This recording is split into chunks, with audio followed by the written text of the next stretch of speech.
Dans cette vidéo de formation gratuite, je vais passer en revue toutes les étapes nécessaires pour lancer un business e-commerce sur Amazon FBA en private label. Alors pour rendre cette vidéo plus facile à suivre et pour vous aider à visualiser l'enchaînement des étapes, j'ai créé une mind map complète que vous pouvez d'ailleurs retrouver dans mon guide de démarrage qui regroupe 7 ressources pour vous aider à lancer votre business sur Amazon. C'est le premier lien en description et c'est 100% gratuit. Vous retrouverez aussi les marqueurs temporels sur YouTube pour vous y retrouver et pour revenir à une partie spécifique de la vidéo si vous le voulez. Et sur ce, je vous souhaite un bon visionnage. Alors avant de rentrer dans le détail de la grosse mind map et dans le détail de chaque étape, j'aimerais vous faire un petit résumé rapide du business model en moins de 2 minutes pour que tout le monde ait une compréhension globale de ce qu'est Amazon FBA et le private label. Alors d'abord, quand on parle de Amazon FBA, eh bien qu'est-ce que ça veut dire tout simplement? FBA, ça veut dire Fulfillment by Amazon et en français ça veut dire expédié par Amazon. Donc concrètement, qu'est-ce que ça veut dire? Ça veut juste dire que c'est Amazon qui gère le stockage de nos produits et l'envoi des produits aux clients. Donc quand vous m'entendez parler de Amazon FBA ou FBA, eh bien c'est à ça que je fais référence. Ensuite, qu'est-ce que le private label ou en français, eh bien on dirait plutôt une marque blanche? Eh bien c'est le fait de produire, de créer sa marque et de créer ses propres produits, de ne pas revendre les produits d'une autre marque. Et donc ici, je ne vous recommande pas ces stratégies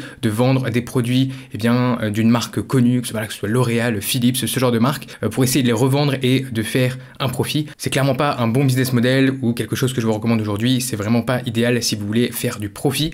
Et donc ce que je vous recommande plutôt, c'est de faire du private label ou du private label en anglais, le fait de créer et de vendre des produits de votre propre marque. Et ici, ce qui est important de noter, eh bien, c'est qu'on n'a pas besoin de devenir Apple, on n'a pas besoin d'innover pour ça. C'est quelque chose qui reste absolument accessible eh bien, à des gens comme vous, comme moi. Et en fait, on va prendre les produits déjà créés par des usines, par des fournisseurs et ajouter notre marque sur ces produits. Donc voilà, très rapidement, le business model ressemble à ça. Vous avez un fournisseur qui va produire votre marchandise en private label. Ensuite, vous allez expédier cette marchandise dans les entrepôts d'Amazon. Amazon va s'occuper du stockage. Et ensuite, ici, vous voyez que Amazon s'occupe de beaucoup de choses pour nous. C'est-à-dire que les ventes qu'on va faire sur nos produits viennent de la plateforme Amazon. Ensuite, Amazon va expédier les commandes aux clients. Donc, ils ont déjà vos produits en stock. Ils vont simplement les expédier eux-mêmes. Ils vont s'occuper des retours clients et c'est ensuite Amazon qui va s'occuper de vous payer, vous, en tant que vendeur, pour vos ventes. Et ensuite, eh bien, vous recommencez tout simplement la boucle. Vous refaites produire, vous réexpédiez, vous continuez à vendre et ainsi de suite. Donc, ça peut paraître simple comme ça, mais vous allez voir qu'il y a pas mal d'actions à effectuer pour faire tourner cette belle machine. Et une fois que la machine est lancée, eh bien, c'est quelque chose qui tourne extrêmement bien. C'est un système extrêmement bien huilé. On s'appuie quand même sur le système logistique le plus efficace et le plus solide du monde, celui d'Amazon. Donc concrètement, comment est-ce que ce business model s'organise et où est-ce que eh bien on va faire nos actions nous en tant que vendeurs? Alors d'abord, il va y avoir la recherche produit qui va être très importante pour trouver un produit, un marché à fort potentiel dans lequel on va pouvoir pénétrer le marché et commencer à vendre notre produit. Donc ça, c'est notre job, c'est un de nos plus gros jobs en tant que vendeur. Et bien sûr, je vais rentrer dans les détails eh bien, de la recherche produit juste après. Ensuite, eh bien, il y a la partie sourcing. La partie sourcing, ça va être le fait de trouver le bon fournisseur, le bon partenaire qui va produire eh bien, la marchandise dont vous avez besoin, la marchandise du coup avec votre marque. L'étape de la production, de la logistique, eh bien, c'est des choses qui vont être globalement déléguées, donc on n'apporte pas vraiment une réelle valeur ici. Par contre, eh bien, toute la partie de droite ici, vous voyez, l'optimisation du listing, ça va être le fait de créer une fiche produit qui va convertir sur Amazon, qui va faire des ventes. Ensuite, il y a le lancement de produit qui est super important sur Amazon, c'est quelque chose qu'il faut vraiment maîtriser, la publicité, la gestion business et ensuite comment faire grandir, comment développer le business. Donc c'est tous ces aspects-là qu'on va voir juste en dessous en beaucoup plus de détails. Alors avant de rentrer dans le vif du sujet, qui suis-je concrètement eh bien, pour vous parler de tout ça? Quelle est ma crédibilité eh bien, pour vous expliquer comment fonctionne ce business model? Donc je me suis lancé sur Amazon en tant que vendeur eh bien, en 2018 et à ce jour j'ai vendu pour plus de 5 millions d'euros sur Amazon et j'ai un business aujourd'hui qui génère 2 millions d'euros de chiffre d'affaires par an. Et d'ailleurs je continue de bosser tous les jours sur mon business eh bien, pour atteindre des objectifs encore plus élevés. Donc ça fait quand même 6 ans que je suis dans cet écosystème, j'ai de l'expérience sur 4 continents, sur 11 marketplaces au total. Moi, je pense qu'on peut dire que j'ai bien fait le tour du sujet et que je sais de quoi je parle quand je parle d'Amazon FBA. Alors comme vous le voyez ici, j'ai regroupé chaque section, chaque grosse étape eh bien, par bulle de couleur pour que ce soit plus facile à suivre, plus facile à expliquer tout simplement. Et vous voyez l'axe du milieu qui représente eh bien, une sorte de frise chronologique. J'ai essayé au possible eh bien, d'agencer tout ça de manière chronologique. Toutes les étapes voilà, s'enchaînent dans cette mind map. Donc ça peut paraître intimidant comme ça parce qu'en effet il y a pas mal d'étapes, pas mal de détails, mais vous allez voir qu'une fois qu'on prend chaque étape à part et qu'on l'explique, c'est pas si compliqué que ça. Alors on va commencer avec le commencement, c'est-à-dire la première étape pour tout vendeur, le rite de passage comme j'aime bien appeler ça, c'est la recherche produit, le fait de trouver un bon produit à vendre sur Amazon. Donc on commence et la première chose ça va être de définir à mon avis votre stratégie de portfolio, de portefeuille produit. Il y a deux types de produits que vous pouvez vendre sur Amazon, les deux fonctionnent mais voilà, ils viennent chacun avec leur lot d'avantages et d'inconvénients on va dire. Donc le plus important c'est vraiment de définir votre stratégie avant de plonger dans la recherche tête baissée et de commencer à analyser des dizaines et des dizaines de produits. Donc la première méthode, ça va être de viser des produits licorne ou home run en anglais. Donc c'est des produits qui sont très gros, des produits qui peuvent supporter quasiment un business à eux tout seuls. C'est des produits qui vont faire 15 000 € par mois ou plus par marketplace. Donc par exemple 15 000 € de chiffre d'affaires sur Amazon.fr, sur Amazon en Allemagne, aux États-Unis, ce genre de choses. Donc 15 000 € de vente, de revenus. Et donc vous avez ici un potentiel de 50 à 100 000 € par mois si voilà, vous prenez ce produit sur une marketplace et que vous le vendez sur 3, 4, 5, 6 marketplaces. C'est des produits qui peuvent vraiment être énormes. Voilà, 100 000 € par mois, c'est un business qui fait 1 million d'euros par an. Donc ces produits forcément sont très bien parce qu'ils vous permettent de développer votre business rapidement et voilà, de générer beaucoup de revenus assez vite. Le problème avec ces produits, c'est que forcément il y a beaucoup de concurrence, les concurrents sont agressifs et vous avez besoin d'un budget de lancement qui va être plus élevé, tout simplement parce que quand vous allez faire plus de ventes, c'est des produits qui vont vendre 10, 15, 20 unités par jour, eh bien vous allez devoir placer des commandes beaucoup plus grosses avec votre fournisseur, avoir un budget plus élevé du coup pour payer ces commandes. Et donc je pense que si vous n'avez pas beaucoup d'expérience en e-commerce ou alors que vous avez un budget qui est serré, un budget on va dire en dessous de 5, 6, 7 000 €, eh bien c'est vraiment, voilà, ça sert à rien d'aller sur ces produits-là. Je pense que même en dessous d'un budget de 20 000 € pour ces produits-là, ça ne vaut pas le coup. Et donc une autre stratégie que je préconise, qui est plus adaptée pour ceux qui débutent, qui est plus adaptée aussi pour ceux qui ont des budgets voilà, moins élevés, ça va être de se créer un catalogue de petits produits. Donc qu'est-ce que j'appelle des petits produits? Ça va être des produits qui génèrent entre 3 000 et 10 000 € par mois de revenus, donc de chiffre d'affaires, encore une fois par marketplace. Donc ici, voilà, encore une fois, si vous passez à 3, 4, 5 marketplaces, eh bien, vous avez un potentiel entre 10 et 30 000 € par mois de revenus par produit, ce qui est assez intéressant tout de même. Et ce qui est bien avec ces produits-là, c'est que vous pouvez les ajouter. C'est-à-dire que non seulement vous ajoutez plusieurs marketplaces, mais vous ajoutez aussi plusieurs produits. Et donc, en fait, ça peut vous permettre de développer votre business au fur et à mesure plutôt que de commencer directement avec un énorme produit qui va demander énormément de cash, énormément de gestion et aussi où vous allez avoir une concurrence tout simplement plus agressive. Alors que sur les petits produits, vous allez avoir une concurrence modérée et je pense que c'est plus adapté pour les petits budgets. Donc voilà, ça c'est la première chose, stratégie de portfolio en fonction de votre budget, de votre expérience et aussi de vos objectifs. La deuxième étape, ça va être la recherche d'idées de produits. Donc là, je pense que c'est important de définir ce qu'est qu'un bon produit. En fait, qu'est-ce que vous cherchez concrètement? Donc il y a plusieurs choses personnellement que je regarde. Vous allez avoir deux types un petit peu de données. Vous allez avoir les données du marché, donc le niveau de demande, le niveau de concurrence et la saisonnalité d'un produit, c'est-à-dire est-ce qu'il y a des pics de demande ou est-ce que c'est un produit voilà, qui est assez plat à l'année. Et ensuite, vous allez avoir des choses que j'appelle l'œil du vendeur, c'est-à-dire là où est-ce que vous allez apporter vous votre valeur. Donc sur le branding, c'est-à-dire la création de marque, sur la rentabilité du produit, est-ce que vous arrivez à rendre cette opportunité rentable ou non, et comment est-ce que vous allez différencier votre produit. Donc voilà, tout ça, on va y revenir un petit peu plus loin, mais je pense que ces éléments sont très importants à avoir en tête quand vous cherchez un produit. Une fois que vous savez un petit peu ce que vous cherchez, le type de produit qui vous intéresse par rapport aussi à votre stratégie, eh bien, on va se diriger vers les méthodes de recherche. Donc, il y en a plusieurs.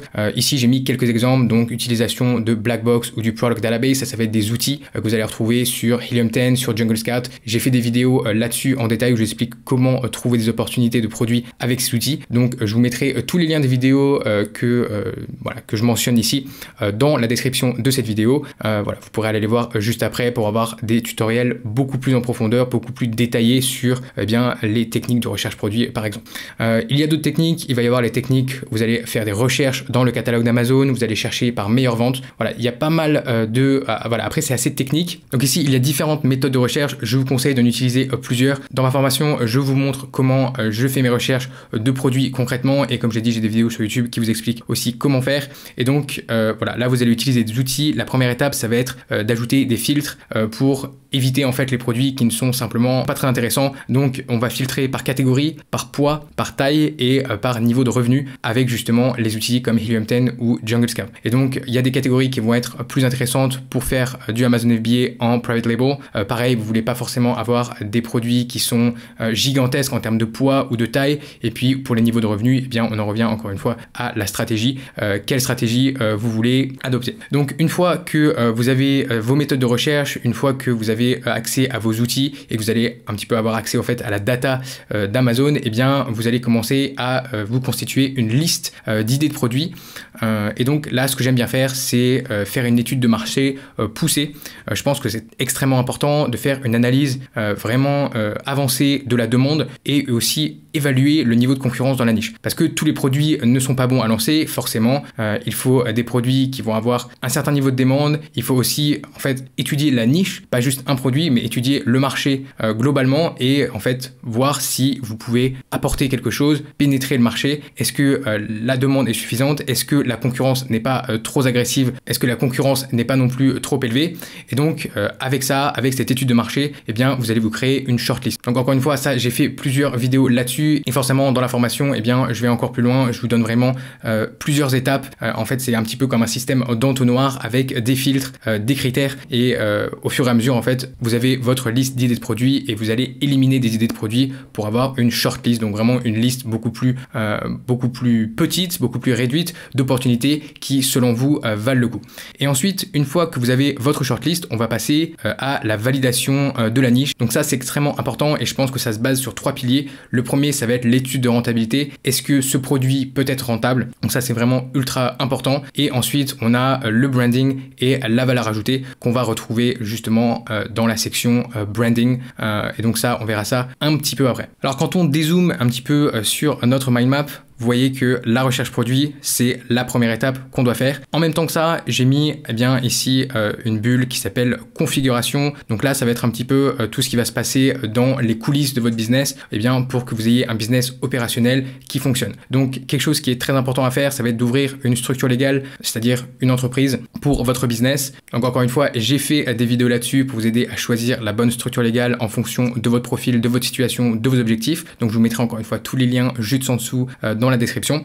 Mais ça, c'est quelque chose qu'il faut pas faire traîner cette étape parce que ça peut prendre un petit peu de temps. Et donc, une fois que vous avez ouvert votre structure légale, vous allez pouvoir ouvrir votre compte vendeur Amazon. Donc là, vous allez avoir le choix entre un compte individuel et un compte professionnel. Le compte individuel est gratuit, sauf que vous allez payer à chaque fois que vous vendez une unité.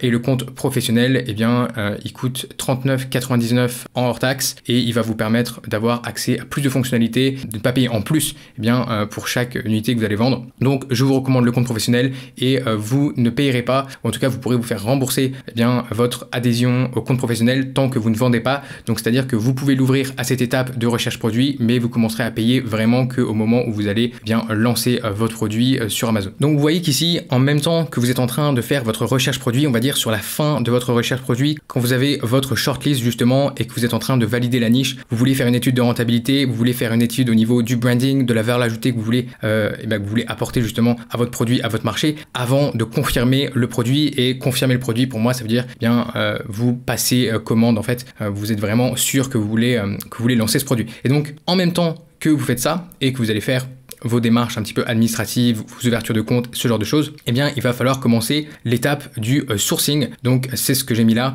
Et donc l'étape du sourcing, ici, ça va être le fait de commencer à chercher des fournisseurs qui vont pouvoir produire tout simplement vos produits avec vos spécifications.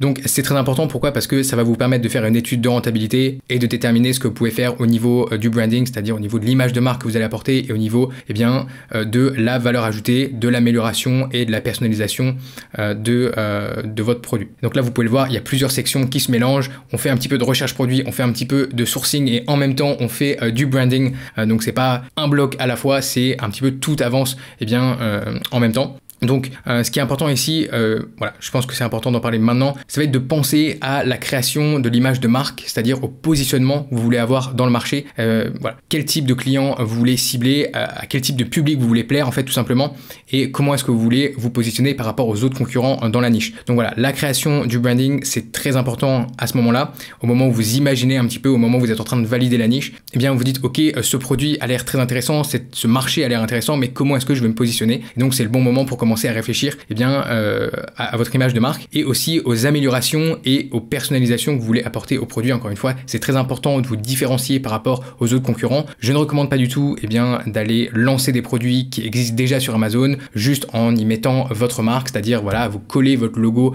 sur la boîte. Voilà, il y a vraiment peu de valeur ajoutée, peu de différenciation et concrètement, ça va être assez compliqué de lancer un produit avec succès de cette manière. Donc, ce que je recommande, c'est de faire des petites améliorations, de personnaliser un petit peu eh bien, le produit pour plaire à un marché bien particulier. Donc, le branding et les améliorations, pour moi, ça marche ensemble. On va revenir un petit peu au branding juste après, mais avant j'aimerais qu'on regarde un petit peu la partie sourcing, parce que à ce moment-là aussi vous allez commencer à chercher des fournisseurs et à discuter avec eux. Donc ici pour la recherche de fournisseurs, la première chose ça va être de savoir dans quel pays vous allez sourcer votre produit. Dans la majorité des cas ça va être en Chine, c'est pour ça que là j'ai mis Alibaba et le site qui s'appelle 1688 qui est une version on va dire chinoise d'Alibaba. Ça fait partie du même groupe, mais on va dire que vous avez des expériences un petit peu plus locales alors que Alibaba est plus tourné vers l'étranger. Dans tous les cas, il y a certains produits que vous allez pouvoir sourcer dans d'autres parties du monde. Il y a certains produits qui se sourcent aux États-Unis, d'autres qui se sourcent en Europe. Ça dépend un petit peu des produits, mais on va dire que dans 90 à 95% des cas, vous allez avoir des meilleurs tarifs et juste un meilleur choix quand vous allez sourcer, quand vous allez acheter votre marchandise en Chine. Donc ici, je vous ai mis quelques critères qui sont importants à mon avis, qu'il faut vérifier quand vous allez faire des recherches de fournisseurs sur Alibaba. Vous allez voir que Alibaba, ça porte vraiment bien son nom. C'est vraiment la caverne d'Alibaba. Il y a tout et n'importe quoi sur ce site et surtout tout ce qu'on veut. Et donc, c'est important aussi de trier eh bien, les fournisseurs que vous allez regarder, les fournisseurs que vous allez contacter. Donc, je vous conseille de regarder ces filtres-là. Donc, est-ce que c'est une factory, c'est-à-dire une usine, ou une trading company, c'est-à-dire juste un intermédiaire? Est-ce que le fournisseur eh bien, possède les certificats requis pour vendre ce produit dans la région du monde que vous voulez le vendre? Est-ce que cette entreprise possède les certificats nécessaires à votre produit, à la vente et à la commercialisation de votre produit? Dans quelle région de Chine eh bien, se trouve l'usine? En général, vous allez voir que par produit, il va y avoir des régions qui sont un petit peu spécialisées dans les mêmes types de produits. Est-ce que c'est un fournisseur qui a l'étiquette Verified ou Gold sur Alibaba? Est-ce que c'est un fournisseur qui est là depuis longtemps? Vous allez voir l'ancienneté, vous allez voir 2 ans, 5 ans, 10 ans, donc voilà. Et vous allez ensuite voir le volume de transactions. Donc avec tous ces filtres, vous pouvez un petit peu enlever les fournisseurs qui sont moins sérieux, qui sont plus récents, qui ont moins de track record, on va dire. Et ensuite, vous allez pouvoir contacter plusieurs usines. Donc là, ce qui est très important, ça va être de communiquer avec vos usines, de communiquer directement sur Alibaba ou sur Skype ou voilà sur d'autres moyens de communication. Dans tous les cas, c'est très important d'avoir un peu de relationnel avec l'agent avec qui vous allez être en contact dans votre usine, parce que il faut savoir que les Chinois, la culture chinoise eh bien, fonctionne beaucoup aussi autour eh bien, du relationnel. Et donc ici, je vous conseille en priorité eh bien, de commencer à parler de MOQ, c'est-à-dire de la quantité minimum que vous pouvez commander. Alibaba, c'est pas AliExpress, vous pouvez pas acheter à l'unité, c'est des usines qui vont produire eh bien, des centaines, des milliers d'unités. Parfois, certaines usines vont avoir eh bien, des quantités minimum que vous devez commander. Parfois, ça va être 500, parfois ça va être 1000, parfois ça va être 2000. Donc, c'est important de discuter de ce genre de choses au début, parce que si vous voulez acheter quelques centaines d'unités et que voilà, le MOQ pour une usine, c'est 5000, eh bien, vous savez que voilà, s'ils sont vraiment inflexibles là-dessus, vous n'allez pas travailler avec eux. Ensuite, vous avez la capacité. Donc là, c'est aussi pour montrer un petit peu votre sérieux en tant qu'acheteur. Vous voulez demander eh bien, combien d'unités par mois, par exemple, cette usine peut produire. Quelles sont les options de personnalisation au niveau de l'emballage, au niveau tout simplement des améliorations produits. Je vous conseille aussi eh bien, de demander quelles sont les options en termes de personnalisation, l'emballage, les petites améliorations et changements que vous allez apporter à votre produit, et voilà, des choses que vous allez définir dans cette partie-là au niveau du branding, au niveau eh bien, de la recherche produit. Comment est-ce que vous allez faire ressortir votre produit tout simplement dans les résultats de recherche d'Amazon? Pourquoi est-ce que les gens, pourquoi est-ce que les clients vont acheter acheter votre produit et pas celui des concurrents. Donc voilà, ça c'est vraiment très très important d'en discuter avec votre usine en amont et bien sûr de discuter un petit peu du prix. J'en profite pour passer sur la partie configuration. Et bien si vous voulez vendre en Europe, il va vous falloir obtenir certains numéros. Un numéro de TVA pour pouvoir importer et stocker votre marchandise en Europe et ensuite un numéro EORI qui va être un numéro nécessaire pour l'importation de toute marchandise dans l'Union européenne. Si vous ne comptez pas vendre en Union européenne, si vous voulez vendre aux États-Unis, eh bien vous pouvez directement sauter cette étape, vous n'avez pas besoin de ces numéros. Donc en même temps que l'étape du sourcing et quand vous êtes en train de contacter des fournisseurs, que vous communiquez avec les différentes usines, c'est important à mon avis à cette étape-là, vous en êtes encore à la validation de la niche on va dire, eh bien de créer votre image de marque. Donc ici il y a plusieurs choses qui vont être nécessaires de faire pour justement créer votre image de marque. Donc ici ça va commencer déjà par choisir le nom de la marque. Donc faites attention ici aux marques existantes, il va falloir vérifier la disponibilité de votre nom de marque mais aussi du nom de domaine, c'est-à-dire du nom que vous allez acheter pour avoir un site web. Ce sont deux choses importantes à faire au moment où vous choisissez votre nom de marque. Et une fois que vous avez choisi votre nom de marque, eh bien ça va être important de dessiner un logo. Donc là vous pouvez le faire vous-même, vous pouvez utiliser des outils d'intelligence artificielle, sinon vous pouvez passer aussi par un prestataire, un freelance. Une fois que vous avez votre logo, votre nom de marque, eh bien vous pouvez créer un emballage customisé, personnalisé pour votre produit. Et ici vous pouvez un petit peu finir la création de votre image de marque en créant un site web qui va être un site vitrine pour votre marque, parce que ici on n'a pas besoin d'un site web pour vendre sur Amazon, parce que les ventes vont se faire sur Amazon. C'est comme si votre site web il était sur Amazon, simplement vous allez avoir votre page produit sur Amazon, mais vous pouvez quand même avoir votre site web avec votre nom de marque, avec vos produits pour montrer que vous êtes professionnel, pour montrer que vous êtes une vraie marque. Et tant qu'on est sur le branding et toutes ces histoires de création de marque, eh bien vous pouvez aussi déposer votre marque et accéder à ce qu'on appelle le registre des marques sur Amazon. C'est un espace qui est réservé aux marques justement déposées, aux vraies marques, et qui va vous donner plus de fonctionnalités sur Amazon, qui va aussi vous permettre de protéger un petit peu plus vos produits contre des personnes qui voudraient venir et vendre votre produit alors que c'est clairement pas vous et ils n'ont pas le droit de vendre vos produits. Donc ici ce que vous pouvez faire pour déposer votre marque, c'est le faire vous-même, par exemple en le faisant à l'INPI, ou alors passer par un service d'Amazon qui s'appelle le IP Accelerator et qui va vous permettre en quelques semaines d'accéder au registre des marques sur Amazon. C'est un programme qui coûte plus cher mais qui va vous permettre d'accéder au registre des marques plus rapidement que si vous le faites tout seul via l'INPI, car le processus peut prendre plusieurs mois pour enregistrer votre marque et pour pouvoir ensuite accéder au registre des marques sur Amazon, qu'on appelle aussi le Brand Registry. Et à ce moment-là de la vidéo, vous vous demandez peut-être pourquoi je partage autant d'infos gratuitement alors que je propose une formation payante. Et en fait le but de cette vidéo c'est de vous donner un maximum d'informations, d'être vraiment ultra complet. Ce qu'il faut se dire, c'est que dans ma formation, ce n'est pas seulement des infos plus avancées, plus détaillées, plus poussées, mais c'est surtout une méthode d'exécution. Ce que je vous propose, c'est un plan d'action que vous pouvez suivre étape par étape pour lancer votre business à votre tour, avec des tableaux Excel pour faciliter votre recherche produit, des tableaux Excel pour calculer, estimer la rentabilité d'un produit. Vous partagez des listes de prestataires avec qui je travaille. Donc au final, j'ai vraiment aucun souci à partager ce type d'informations gratuitement dans cette vidéo. Et le but, c'est vraiment que vous puissiez comprendre le business model en profondeur et ensuite décider si vous voulez aller plus loin qu'une vidéo YouTube. Alors on repasse sur la partie sourcing et à ce moment-là, ce que je vous recommande de faire, une fois que vous avez contacté plusieurs usines, que vous avez un petit peu filtré les différentes usines en fonction des réponses que vous recevez à ces différentes problématiques, à ces différentes questions, vous allez commander des échantillons, on appelle aussi ça des samples, pour comparer plusieurs fournisseurs, comparer la qualité des produits qu'ils vont vous envoyer, les délais, la communication et aussi un petit peu la fiabilité des fournisseurs. Donc ça, les échantillons, ça va être, on va dire, la dernière étape qui va vous permettre en fait de confirmer ici, de valider la niche et de confirmer le produit, parce que vous allez l'avoir dans les mains, vous allez avoir plusieurs échantillons de plusieurs usines et donc forcément ici, ça va être très intéressant pour valider le produit, pour dire ok, ça va marcher, ça correspond exactement à ce que je veux vendre.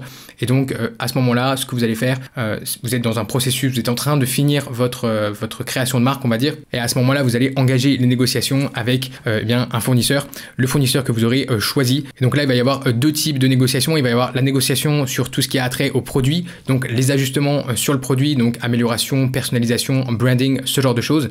Les accessoires, est-ce que vous voulez ajouter des accessoires, est-ce que vous voulez ajouter des éléments dans la boîte, et la boîte elle-même, c'est-à-dire comment se passe la production de la boîte. Est-ce que c'est le fournisseur qui peut s'en occuper, est-ce que vous allez devoir aller chercher un autre fournisseur qui est spécialisé dans la production de packaging. Les deux sont totalement possibles. Pas tous les fournisseurs offrent ce service et donc vous pouvez tout simplement aller trouver un autre fournisseur. Et vous allez ensuite avoir un deuxième type de négociation qui va être un petit peu plus tard et vous allez vraiment parler de la commande, du contrat, on va dire. Donc là, on va définir les incoterms que vous allez utiliser avec votre fournisseur. Les incoterms, ça va être en fait qui se charge de quoi au niveau du shipping, au niveau de l'importation. Donc vous allez avoir Excrew, donc EXW.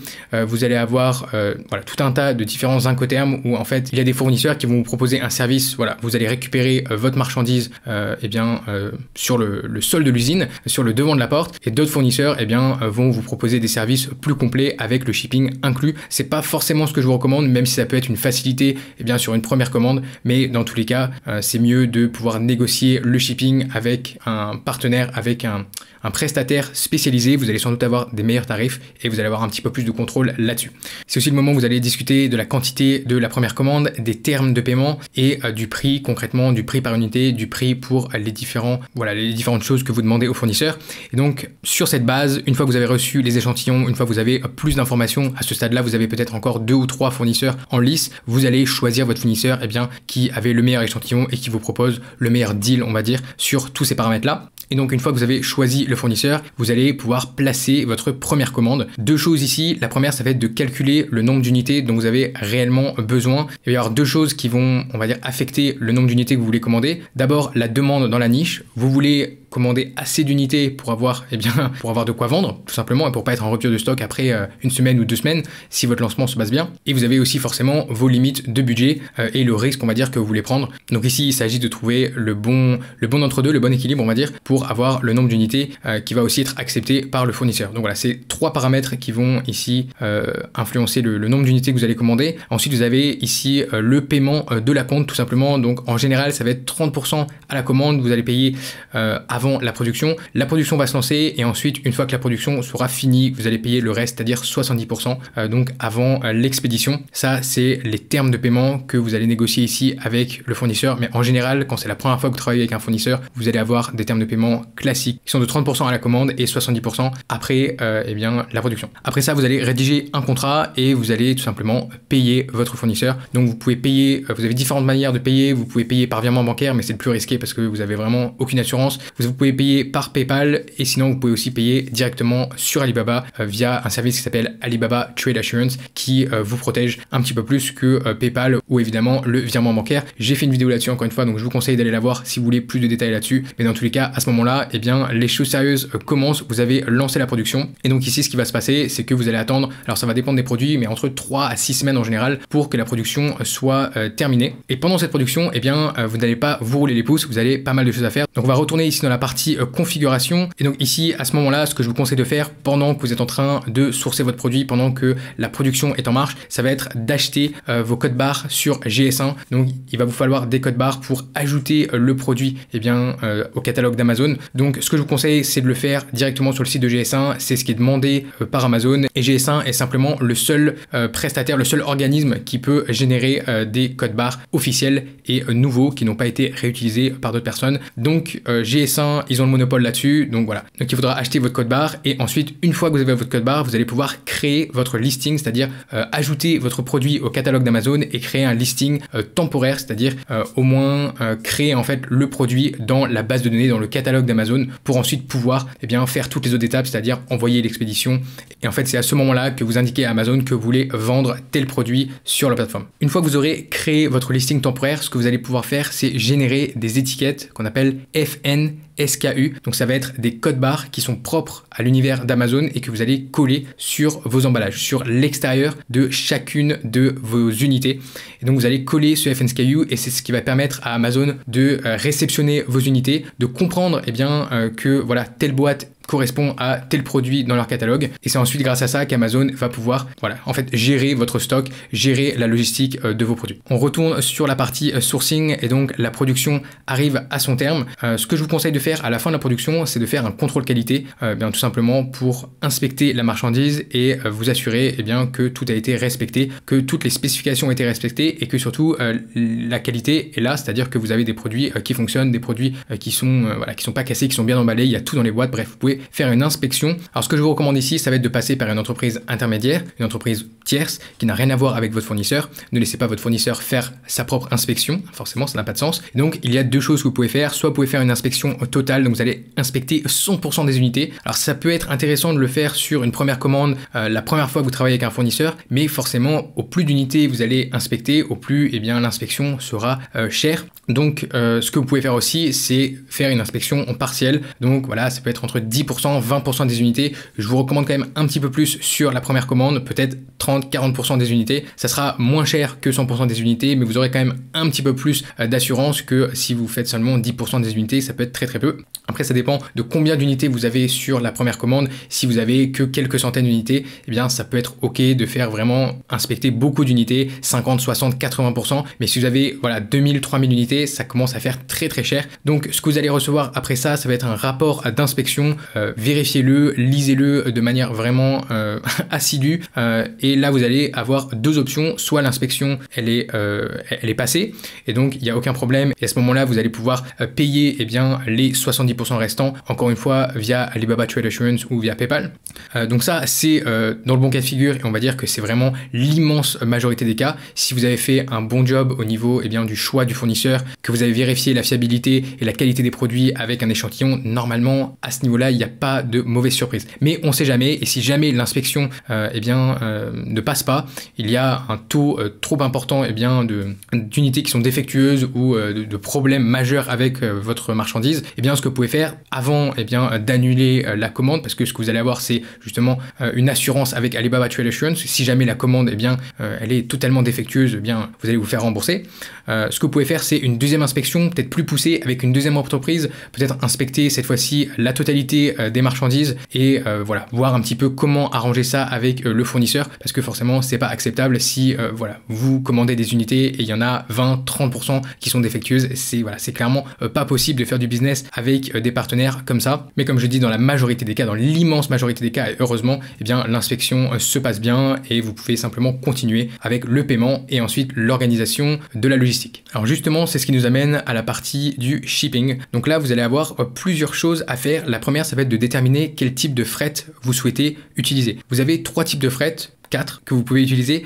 Vous avez le premier qui va être le fret maritime, donc ça va être forcément le moins cher, mais ça va aussi être le plus long. Donc si vous avez des délais entre 45 et 60 jours pour que votre marchandise soit expédiée et soit reçue dans les entrepôts d'Amazon. Donc c'est quand même assez long. Vous avez ensuite le fret ferroviaire qui va être un entre-deux, c'est-à-dire que vous allez avoir entre 30 jours si vous êtes vraiment chanceux, sinon ça peut aller jusqu'à 45-50 jours. Ça va être un petit peu plus cher que le fret maritime, mais aussi un petit peu plus rapide, donc ça peut être intéressant. Forcément, ça marche que si vous expédiez vers l'Europe, si vous expédiez vers les États-Unis, si vous expédiez vers l'Australie. Forcément, vous n'avez pas de fret ferroviaire possible. Et finalement, la dernière option, ça va être le fret aérien, beaucoup plus cher, mais aussi extrêmement plus rapide. Donc, vous avez deux types de fret aérien. Vous avez l'Air Express. Ça va être via des sociétés comme DHL, FedEx, TNT, qui sont des transporteurs ultra rapides et vous allez avoir votre marchandise en l'espace de 5 à 7 jours. Par contre, c'est de loin l'option la plus chère. Et ensuite, vous avez le Air Cargo qui va prendre un petit peu plus de temps que le Air Express et qui va être aussi un petit peu moins cher. Donc il faut compter environ 10 à 15 jours dépendant des destinations. Si vous envoyez aux États-Unis, ça peut être assez rapide. Donc voilà, là c'est à vous de choisir le type de fret que vous voulez, dépendant de si vous voulez lancer vraiment rapidement votre produit sur Amazon. Forcément, il faudra privilégier des transports plus rapides comme l'aérien ou le ferroviaire, et ça va aussi dépendre du budget que vous avez. Forcément, au plus vous allez envoyer par des moyens de transport rapides, au plus ça va coûter cher, comme je vous l'ai dit. Donc ce qui peut être intéressant et ce que je préconise souvent pour un lancement, pour éviter d'attendre trop longtemps, parce que si vous faites tout par fret maritime, forcément ça va être moins cher, mais vous allez aussi attendre quasiment 2 mois avant de recevoir votre marchandise et de pouvoir lancer sur Amazon. Et vous allez voir qu'à ce moment-là, vous allez être assez impatient et vous voulez tester le marché, vous voulez vraiment lancer votre produit le plus rapidement possible. Ce qui peut être intéressant, c'est d'envoyer un petit stock par fret aérien, histoire de lancer le produit et ensuite envoyer le reste par voie ferroviaire ou voie maritime pour quand même garder les coûts assez bas. Donc ensuite, une fois que vous avez choisi votre type de fret, vous allez contacter des transporteurs dans le milieu et en anglais, vous allez voir qu'on appelle ça des freight forwarders. Voilà, c'est aussi appelé des transitaires. Bref, c'est des entreprises qui vont vous aider à prendre votre marchandise depuis la Chine ou depuis votre fournisseur et à l'expédier là où vous voulez l'envoyer directement dans les entrepôts d'Amazon. Vous n'avez pas à toucher la marchandise vous-même, vous n'avez pas à la recevoir chez vous et à vous occuper de tout ça. Vous pouvez directement l'envoyer depuis votre fournisseur jusqu'aux entrepôts d'Amazon et c'est pour ça que c'est très important de faire l'inspection après la production et avant l'expédition. Comme ça, s'il y a un problème, vous pouvez régler ce problème quand la marchandise est encore en Chine chez votre fournisseur. Parce que si vous faites l'inspection chez vous, en France par exemple, une fois que vous avez reçu toutes les unités dans votre garage, même s'il y a un problème, vous pouvez pas faire grand chose. Donc là, c'est important aussi quand vous allez contacter des transporteurs, de bien définir les termes du contrat et surtout les incoterms, c'est-à-dire encore une fois, qu'est-ce qui est pris en charge, qu'est-ce qui est inclus dans le contrat et dans le devis. Tout simplement, donc on va avoir le DDP, ça va être le Delivery Duty Paid, c'est-à-dire en fait toutes les charges et tous les frais en fait sont payés en avance et sont inclus dans le contrat. Et vous allez avoir du DDU, donc c'est l'inverse, c'est-à-dire Delivery Duty Unpaid, qui s'appelle aussi DAP. Et là en fait ça va être l'inverse, c'est-à-dire que vous allez payer les frais d'importation, la TVA à l'importation, voilà, ce genre de choses, vous allez les payer en plus du coût du transport que vous allez payer à votre transporteur. Donc voilà, c'est deux approches différentes. Il y a du positif, du négatif à utiliser à chacune des méthodes. Dans tous les cas, voilà, il faut comparer les devis et comprendre un petit peu quel type de devis on vous propose. Parce que forcément, un contrat en DDP et un contrat en DDU, vous pouvez pas les comparer parce qu'il n'y a simplement pas les mêmes choses qui sont incluses à l'intérieur. Donc une fois que vous avez contacté plusieurs transporteurs, vous pouvez comparer les devis, choisir le transporteur qui est le plus adapté pour vous et ensuite signer le contrat. En même temps, ce qui va être important de faire ici, au moment où vous allez contracter un transitaire, un transporteur, un freight forwarder, ça va être de créer une expédition sur Seller Central. Donc vous allez indiquer à Amazon que vous voulez envoyer tant d'unités d'un produit dans leurs entrepôts et ensuite Amazon avec ça va vous générer une adresse. Donc ils vont vous dire ok, envoyez votre marchandise dans cet entrepôt là en France, ils vont vous donner l'adresse de l'entrepôt et ensuite vous allez pouvoir donner ces informations au transitaire, au freight forwarder qui va pouvoir lui se charger d'importer la marchandise en France ou dans un autre pays et de la livrer directement aux entrepôts d'Amazon. La plupart des transporteurs sérieux ont l'habitude. Encore une fois, j'ai fait des vidéos là-dessus, comment trouver un transporteur, comment envoyer sa marchandise dans les entrepôts d'Amazon. Donc je vous mettrai tous les liens dans la description. Une fois que vous avez réglé les derniers détails avec votre transporteur, c'est-à-dire vous allez vérifier le volume définitif parce que vous allez commencer à faire les devis, à contacter les transporteurs et à recevoir les devis pendant que votre production est en cours pour ne pas perdre de temps. Et donc en fait, ce qui va être intéressant ici, ça va être de vérifier le volume définitif. Ce qu'il faut savoir, c'est que entre le devis et le contrat final, il va y avoir des petits écarts aussi parce que les prix du shipping fluctuent en permanence. Et ici, dépendant du transitaire, vous allez pouvoir soit payer sur Alibaba Trade Assurance si vous avez pris votre transitaire sur Alibaba, ce qui est une option. Sinon, vous allez pouvoir payer par PayPal ou par virement bancaire. Et dépendant des transporteurs, dépendant des termes du contrat, vous allez payer une partie en avance et une partie à l'arrivée, ou alors tout en avance, ou alors tout à l'arrivée. Ça dépend vraiment du freight forwarder. Et une fois que tout ça est bon, ce qui va se passer, c'est que le transporteur va prendre contact avec votre fournisseur et ils vont s'arranger directement pour pouvoir récupérer la marchandise et la mettre sur un bateau, sur un train ou dans un avion. Et ensuite, ici, vous n'avez pas grand chose à faire. La marchandise va être expédiée, importée, envoyée dans les entrepôts d'Amazon. Ce que vous allez voir ici, c'est que dans votre interface sur Amazon Seller Central, vous allez voir l'expédition qui va arriver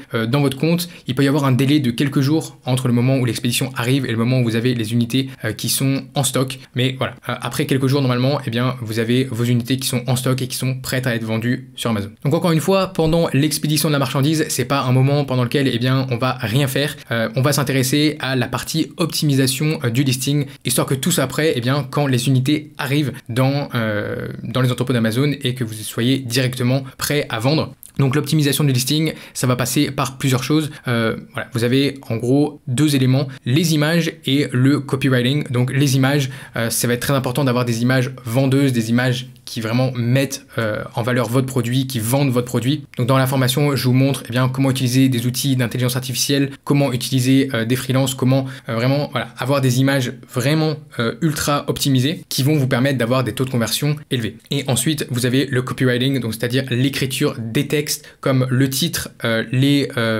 bullet points, voilà, en fait tout le texte qu'il va y avoir sur votre listing, ça va être très très important de l'optimiser. Là encore vous pouvez utiliser des outils d'intelligence artificielle ou un freelance pour vous aider à faire ça.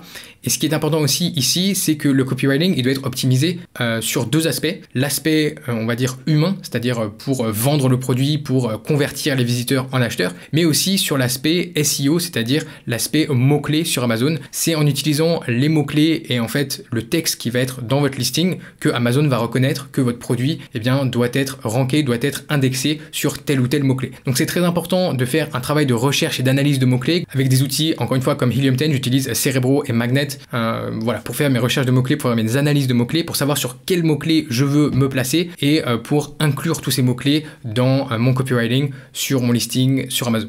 Donc voilà, l'optimisation du listing, ça prend pas beaucoup de place dans cette mind map, mais c'est un élément extrêmement important qui va permettre de faire fonctionner tout ça, parce que si vous avez un bon produit, si vous avez choisi un bon marché, si votre produit, voilà, il est bon, il a tout pour réussir, mais que l'optimisation du listing n'est pas bonne, que le listing simplement ne vend pas le produit, ça va tout simplement pas marcher. Vous n'allez pas convertir sur Amazon et donc vous n'allez pas faire décoller votre produit. Alors si vous êtes sérieux à l'idée de lancer votre business e-commerce sur Amazon et que vous souhaitez vous faire accompagner pendant le lancement de votre boutique, sachez que je propose une formation complète, encore plus poussée et plus détaillée. Je vous partage toutes les stratégies et les méthodes que j'ai utilisées pour générer plus de 5 millions d'euros de chiffre d'affaires sur Amazon et les méthodes que je continue d'utiliser au quotidien dans mon business. Donc si vous avez envie de passer à la vitesse supérieure et de vous lancer dans les meilleures conditions, je vous laisse regarder les détails de la formation juste en dessous. C'est le premier lien en dessous de la vidéo en description et aussi dans le commentaire épinglé. Voilà, minute d'autopromo terminée, on peut revenir à la vidéo. Et maintenant on arrive au jour J, c'est-à-dire le lancement de votre produit sur Amazon. Donc vous avez fait tous ces efforts, vous avez fait tout ce travail pour ce moment-là, pour lancer votre produit. Donc c'est une étape extrêmement importante, il ne faut pas se louper.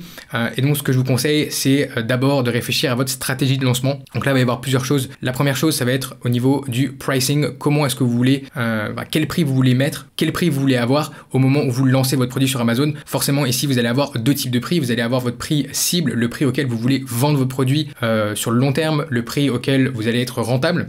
Mais d'abord, je vous conseille d'avoir un prix de lancement, un prix moins cher, plus attractif, qui va permettre d'augmenter le taux de conversion et donc de permettre à votre produit de se lancer plus facilement sur Amazon. Donc ici, j'ai mis le break-even point, c'est-à-dire le prix de revient un petit peu, combien vous a coûté votre produit, en fait, à quel prix est-ce que vous ne perdez pas d'argent mais vous n'en gagnez pas non plus. Ça va être un petit peu le prix minimum, le prix plancher auquel vous allez pouvoir mettre votre produit et donc ça va être le prix forcément le moins cher, le plus attractif. Donc c'est une stratégie, c'est quelque chose qui peut être utilisé, ça dépend un petit peu des niches, ça dépend des marchés, mais dans tous les cas, ce que je vous recommande, c'est d'avoir quand même quelque chose d'attractif au début. Et ensuite, forcément, le but, ça va être d'augmenter progressivement votre prix jusqu'à atteindre votre prix, on va dire, de croisière, le prix auquel vous allez vraiment faire de la marge. Deuxième chose qui va être importante à prendre en compte dans votre stratégie de lancement, ça va être le choix des mots-clés. Sur quels mots-clés vous allez vouloir vous focaliser au début. Et en fait, ici, le but du lancement, ça va être de faire monter votre produit dans les résultats de recherche d'Amazon, c'est-à-dire le faire monter dans l'algorithme pour que, pour un mot-clé donné, que les clients rentrent dans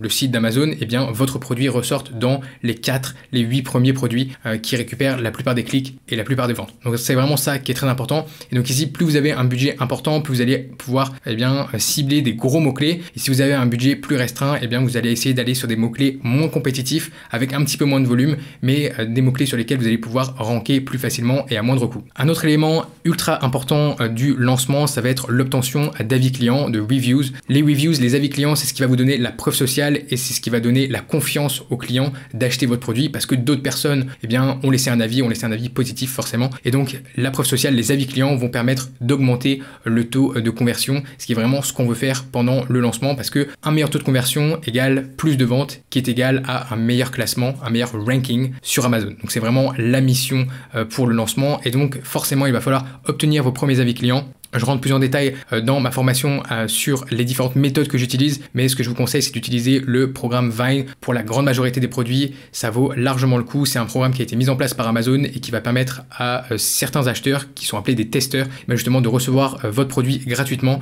et de laisser un avis. Donc c'est quelque chose que je recommande parce que c'est une manière très efficace et très facile d'obtenir vos premiers avis clients. Il y a beaucoup de gens qui ont un petit peu peur, justement, de mettre leur produit dans le programme Vine en se disant, mais les testeurs Vine, parfois, ils laissent des avis qui sont, à 3 3 étoiles, 4 étoiles, parfois des 2 étoiles. Ce qu'il faut se dire, c'est que si votre produit est bon, si vous avez fait un bon travail sur voilà, le sourcing, sur la recherche produit, bref, normalement, il n'y a aucun souci. Et de toute façon, les testeurs Vine ne sont pas plus stricts, ne sont pas plus, ils n'ont pas des plus hauts standards, on va dire, que les clients normaux. Donc, si votre produit n'arrive pas à survivre, on va dire, au programme Vine, eh bien, votre produit ne survivra pas aux clients normaux d'Amazon. Donc, normalement, si vous êtes confiant envers votre produit, eh bien, il n'y a pas de souci que ça se passe mal. Donc, un autre aspect qui va être très important, ça va être de travailler sur la visibilité de votre produit sur Amazon et du coup, sur ce qu'on appelle la vélocité des ventes, c'est-à-dire le fait, en fait, d'avoir des volumes de vente qui augmentent au moment où vous lancez votre produit sur Amazon. Donc, ici, c'est vraiment important de travailler sur la publicité qui va vous permettre d'augmenter la visibilité de votre produit. Donc, ça peut être avec des coupons et des offres promotionnelles qui vont en plus augmenter le taux de conversion parce que les gens vont se dire qu'il y a un bon deal, il y a une promotion, donc ils sont peut-être plus enclins à acheter le produit. Et vous avez ensuite les campagnes PPC, ça va être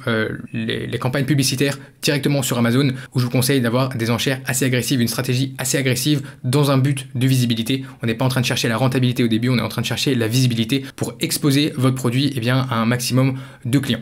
Une autre méthode que j'utilise, ça s'appelle le Search Find Buy. C'est une méthode que j'ai appelée Rank Boost où en fait on utilise un chatbot et des pubs Facebook. Donc c'est une méthode que je recommande et que j'utilise dans ma formation où on va utiliser des publicités externes sur Facebook, sur ce genre de choses et on va ensuite rediriger ces personnes-là dans un chatbot, dans une séquence automatique et en fait on va avoir des achats organiques, c'est-à-dire au lieu que ce soit des achats publicitaires, ça va être des achats où les gens vont chercher le nom du produit, vont chercher le mot-clé, cliquer sur votre produit et acheter le produit de manière organique et ils vont être remboursés plus tard. Donc c'est très important. Donc c'est extrêmement efficace bien, pour avoir des ventes qui en plus paraissent organiques pour Amazon et justement ces ventes plus les ventes de la publicité plus bien, tout le travail que vous aurez fait autour de l'augmentation du taux de conversion qui va jusqu'à l'optimisation du listing. Ici l'optimisation du listing va vraiment jouer un rôle important dans l'augmentation de vos taux de conversion.